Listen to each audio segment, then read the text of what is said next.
इसी शहर में कुछ महीने पहले मैं आया था और शायद मेरा ख़्याल है कि यही भवन था जिसमें कोई एक प्रोग्राम था नागपुर लिटरेरी फेस्टिवल का। उस वक्त जब आया था तो इस शहर में 2 या 3 लोगों को जानता था। उस दिन से लेके इस दिन के बीच में इतने लोगों को जान जाऊंगा इसकी मुझे उम्मीद नहीं थी। इतनी बड़ी तादाद में आप मुझे सुनने आए हैं, ये मेरे लिए बड़ी फ़ख्र की बात है। बहुत बहुत शुक्रिया। ये जो टॉपिक है इसके कई डायमेंशंस हैं और जिनको हम ये मानते हैं कि ये इंटरनल मामला है, उसके फॉरेन भी डायमेंशंस बहुत हैं। मेरे तारुफ में बहुत सारी बातें बताई गई। मेरे इंट्रोडक्शन में मैं कहाँ तक पढ़ा हूँ, कहाँ तक लिखा हूँ, लेकिन जिस कारण से मैं आपके बीच में खड़ा हूँ या जिस कारण से इस मुल्क के लोग मुझे शायद ज़्यादा तवज्जो दे रहे हैं, उसकी बड़ी वजह मैं ये मानता हूँ कि मेरी पैदाइश, मेरी तालीम और मेरी तरबियत, ये तीनों चीज़ें अलीगढ़ मुस्लिम विश्वविद्यालय में हुई हैं। और शायद यही एक वजह है कि जिन सब्जेक्ट के ऊपर लार्जली ये देश बात करने से कतराता है, अवॉइड करता है, अपोलोजिस्टिक फील करता है, और जिस सब्जेक्ट्स की वजह से पूरी दुनिया में जो कुछ हो रहा है उसको बहुत बहादुरी के साथ कन्फ्रंटेड नहीं करना चाहता। बहुत सारी चुनौतियां हैं जो आप लोग शायद जानते भी होंगे, लेकिन जिन चुनौतियों को मैं चुनौती मानता हूं उसकी एक बड़ी वजह यह है कि एन एवरेज हिंदुस्तानी मानता है कि भारत के लिए पाकिस्तान एक बड़ी चुनौती है, बांग्लादेश एक बड़ी चुनौती है। पता नहीं क्यों मेरा 12-13 साल का उस मुल्क के साथ से राब्ता जो रहा और वो जो मुल्क बना, उसका जो आइडिया ऑफ पाकिस्तान था, ये महज इत्तफाक है कि मैं उसी जगह पैदा भी हुआ। इसलिए मेरा मानना यह है कि पाकिस्तान अगर 1000 भी बन जाएं भारत की सीमा के बाहर, तो भी भारत को चुनौती नहीं दे सकते। हमारी चुनौती दूसरी है। मेरे अपने 27 साल के कैरियर में मुझे लगा कि जिस कारणों से मैं सहाफ़त में यानी पत्रकारिता में आया हूँ, वो शायद मेरे इस नौकरी और इस चैनल में या उस चैनल में करने से बात नहीं बनेगी। तो मेरे 3-4 सीनियर साथी, मेजर जनरल GD बख्शी,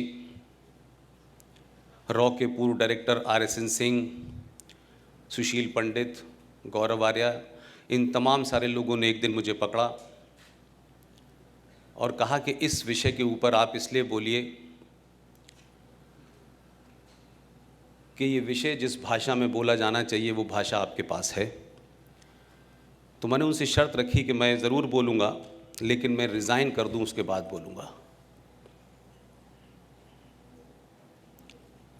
तो चुनौती सिर्फ पाकिस्तान, बांग्लादेश, कुछ आतंकवाद, ये है ही नहीं भारत के लिए।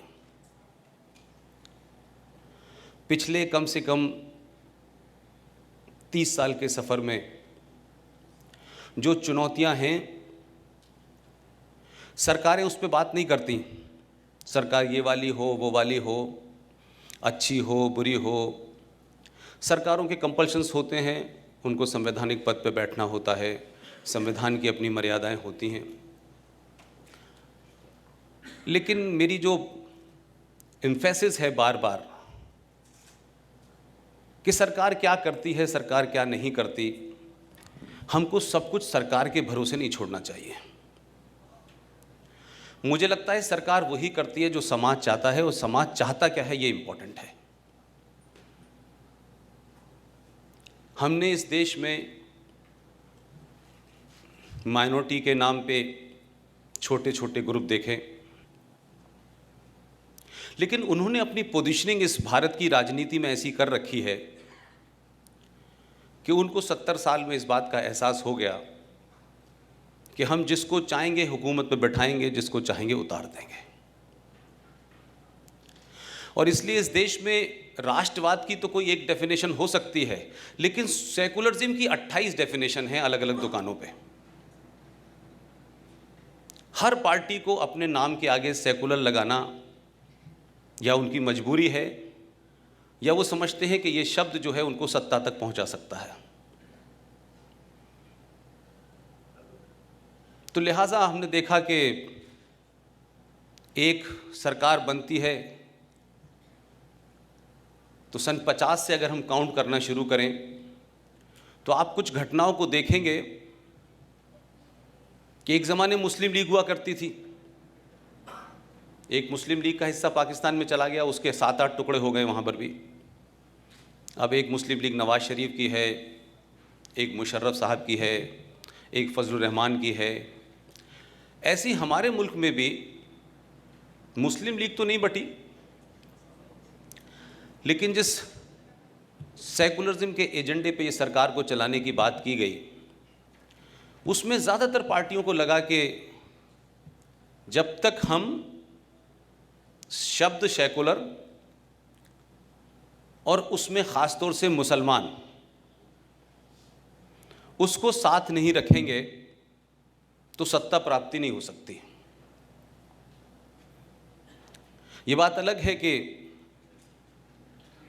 शब्द सेकुलर जो था वो 76 में आपके संविधान में, आपके प्रीएम्बल के अंदर, आपके जो मूलभूत ढांचा था उसमें जोड़ा गया और उसको कोडिफाइड भी किया कि ये करेंगे तभी सेकुलर आप रहेंगे, क्योंकि उससे पहले सेकुलरिज्म की ज़रूरत नहीं थी।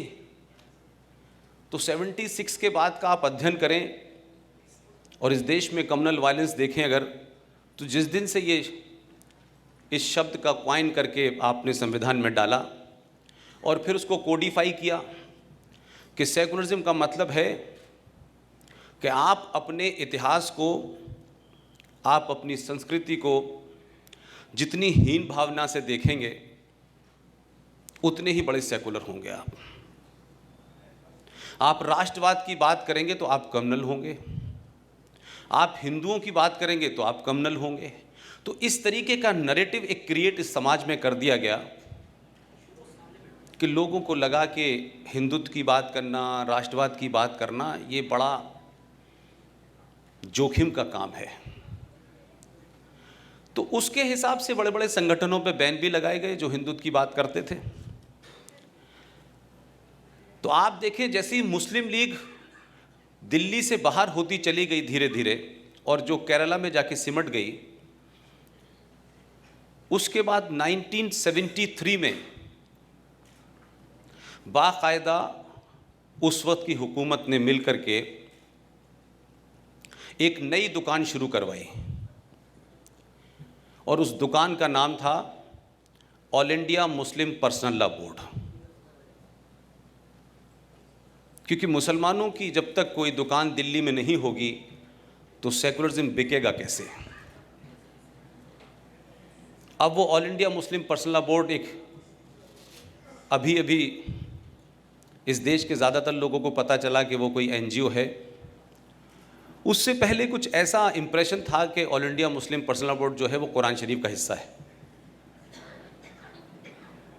तो बड़ा समझाया लोगों को कि कुरान शरीफ का इससे कोई मतलब नहीं, एक एनजीओ है।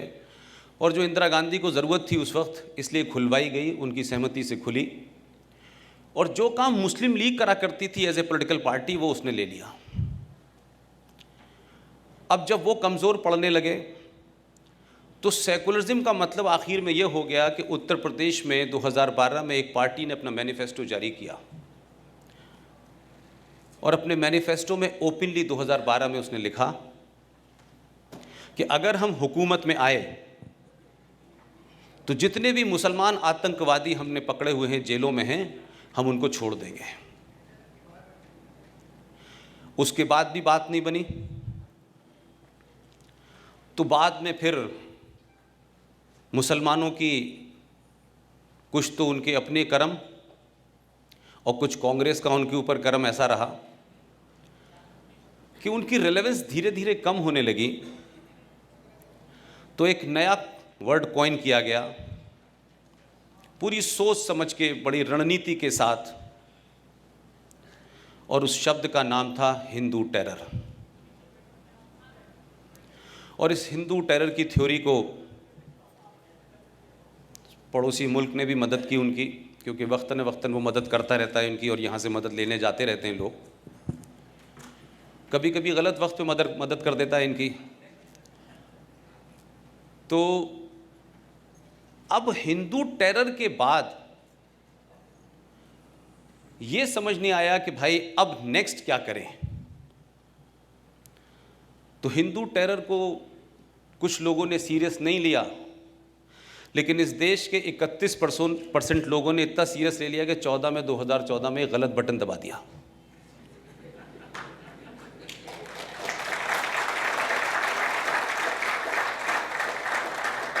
और उसका असर ये हुआ, जो मेरे लिए ज़्यादा महत्वपूर्ण बात है, मुझे इसमें बहुत ज़्यादा दिलचस्पी कभी नहीं रही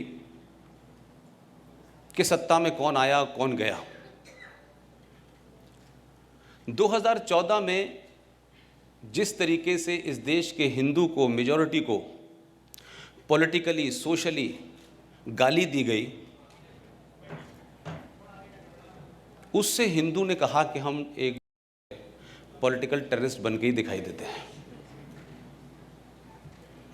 अब उसका नतीजा ये हुआ कि सरकार में कुछ राष्ट्रवादी लोग आ गए। अब उनको ये अंदाज़ा नहीं था, आप सबको याद होगा कि 26/11 कब हुआ था, वो भी इलेक्शन से पहले की बात थी।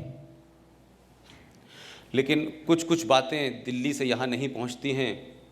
जिस वक्त दिल्ली में, बॉम्बे के अंदर 26/11 हो रहा था, उस वक्त के पाकिस्तान के फॉरेन मिनिस्टर उस रात दिल्ली में मौजूद थे, जो इस वक्त भी पाकिस्तान के फॉरेन मिनिस्टर हैं। तो जब आप भारत से पाकिस्तान को देखते हैं तो आपको यहाँ के अखबार, अल्लाह उनको थोड़ी अकल दे, इतना बड़ा के लिखते हैं, लगता है कि पाकिस्तान कोई बहुत बड़ी ताकत है। और ये जो ख़ास तौर से जो हमारा वर्नाकुलर मीडिया है, मतलब लगता है कि जिस दिन हेडिंग लिखते हैं उसके बाद फिर वो शब्द पैदा ही नहीं होगा, लगता है आखिरी बार लिख देते हैं, वो बड़े से बड़ा शब्द लिखते हैं। और उसकी वजह से आपने भारत के जनमानस के ऊपर एक साइकोलॉजिकल डर पैदा कर दिया है उस देश के बारे में, जो देश अपने आप से डरा हुआ है। जो बची कसर है वो हमारे मुल्क में कई मुसलमानों की दुकानें हैं, कोई 30-40, उसमें भी बड़े बड़े लोग हैं, आजिल फाजिल, वो भी आपको डराते हैं। लेकिन 2014 में आप कौन सरकार आई या नहीं आई, उससे ज़्यादा महत्वपूर्ण जो बदलाव मेरे लिए है कि पहली बार मैं इस देश में 4 या 5 लोकसभा इलेक्शन कवर करने के बाद मैं देखता हूं कि जो राष्ट्रवादी ताकतें थीं, उनको अपने हिंदू होने पे जो अपोलोजिस्टिक थे वो समाप्त हो गया है।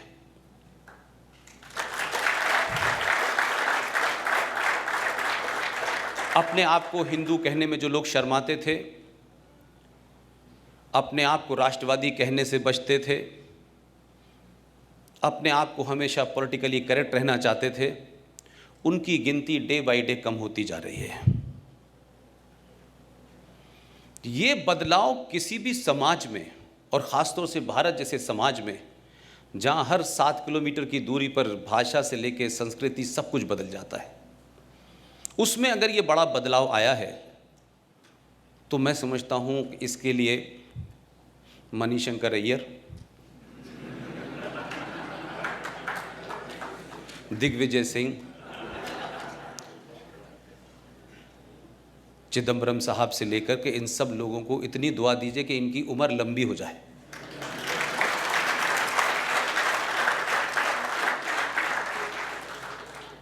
अगर इस देश की राष्ट्रवादी ताकतों को यही लोग जगाने में कामयाब हुए तो हम कहते हैं ये और पैदा हो जाए। अब हमारे यहाँ इंटरनल सिक्योरिटी के अंदर कश्मीर का मुद्दा है, कुछ घटनाओं का मुद्दा है, लेकिन अभी सुशील पंडित जी से आपने बहुत सारी चीज़ें कश्मीर के जानिब से सुनी होंगी। इस देश में पिछले 70 सालों में अपीज़मेंट की पराकाष्ठा ये रही कि आपके मुल्क में कब 500 पाकिस्तान बन चुके हैं इसका अंदाज़ा ही नहीं है आपको। और ये समय समय पे जब नज़र आते हैं तो हमारा जो रिएक्शन होता है वो बड़ा तत्कालिक होता है। याद कीजिए 1990 के पहले के कश्मीर को, और अगर उससे पहले याद करना है तो 1935 के लाहौर को याद कीजिए। ये स्थिति इस देश में चाहे मालदा हो, चाहे कैराना हो, चाहे रामपुर हो, चाहे करीमगंज हो, ये 500 जगह हैं जहां आप पिछले 30 साल के अंदर 60% से 11%, 12%, 13% रह गए हैं।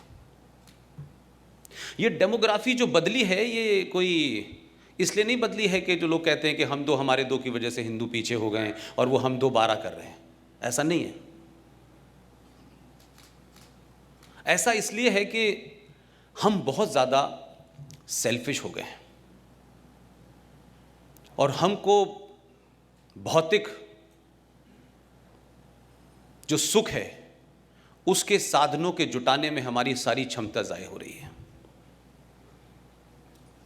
और हम ना तो इतिहास से कुछ समझना चाहते हैं, और जो हमारे सामने घट रहा है हम उसको अवॉइड करने में तो एक्सपर्ट हैं, कन्फ्रंट नहीं करना चाहते हैं। 1947 से पहले जो कोविंद साहब जिस महल में रह रहे हैं दिल्ली में, राष्ट्रपति भवन में, उसमें कोई और रहता था? क्या वजह है कि लोग अब टेलीविज़न पे नहीं खुलेआम ये बात कह रहे हैं? हम तो बचपन से सुन रहे हैं क्योंकि हमारी तालीम और पैदाइश उस जगह की थी जहाँ से आइडिया ऑफ पाकिस्तान निकला, क्योंकि हमारे वालिद साहब वहाँ स्टेट ऑफिसर थे। तो हम तो जब छोटे थे तब से सुन रहे हैं ये बात।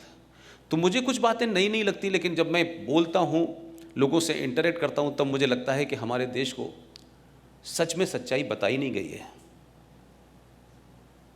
लोग कहते हैं कि अब हम मकान क्यों बनवाएंगे भाई, हमारा मकान बन रहा है, हम 20 साल वेट नहीं कर सकते। हमने कश्मीर में भी तो मकान नहीं बनवाया था, हमने मालदा में भी तो मकान नहीं बनवाए थे। तो हमारा क्या दिमाग ख़राब हुआ है कि हम ये खामखा का इन्वेस्टमेंट करें? रामलाल श्यामलाल मकान बनवा रहे हैं, 20 साल बाद ये जाएंगे, हम रहेंगे इसमें। इस थॉट को समझिए, और इसी थॉट के चलते 500 कश्मीर बन गए इस देश में।